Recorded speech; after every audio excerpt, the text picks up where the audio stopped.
So far, there have been 5 randomized controlled trials on Waterbirth, and they have shown several benefits to Waterbirth, which I'll read for you. Lower pain scores, less use of pain medication during labor, less use of artificial oxytocin, also known as Pitocin, shorter labors on average, a higher rate of having a normal vaginal birth, that means you give birth without the use of forceps, vacuum, or cesarean surgery, a higher rate of intact perineum, that means the tissue between the vagina and the rectum remains untorn and uncut, less use of episiotomy, which is a surgical cut with scissors to the perineum, and greater satisfaction with the birth. In Table 1 in our signature article on evidence-based birth, I give details about all of these studies, but right now I just want to kind of give you a brief description of 2 of these randomized controlled trials.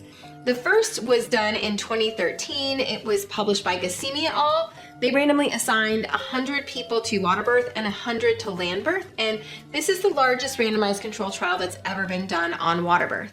In the end, 83 people stayed in the Waterbirth group, 88 people stayed in the Landbirth group. It's not clear why people left the study.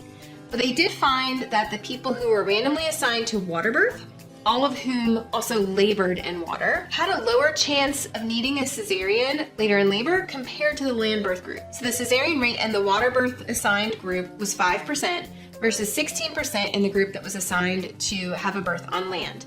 Participants in the Waterbirth group also reported less pain. There was less meconium, which is the baby's first stool, in the amniotic fluid with Waterbirth. It was 2% versus 24%.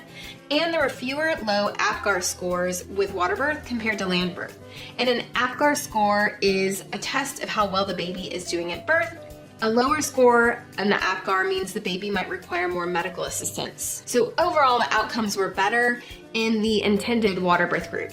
Another trial that found benefits to Waterbirth was a randomized trial that was published in 2015 by Gaiti et al.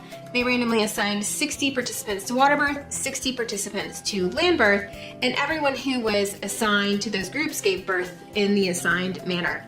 The researchers did not find any differences in newborn health outcomes between the groups, but they did find several maternal health benefits with Waterbirth. Compared to the Landbirth group, the Waterbirth group had a much higher rate of intact perineum, again meaning their perineum was uncut or untorn. That was 25% versus 8% in the Landbirth group. They also had a much lower rate of episiotomy, 2% versus 20%, and lower pain scores on average. The total length of labor was also shorter in the Waterbirth group by almost an hour. It was 50 minutes shorter, and they did not find any differences in blood loss or other health outcomes between the groups.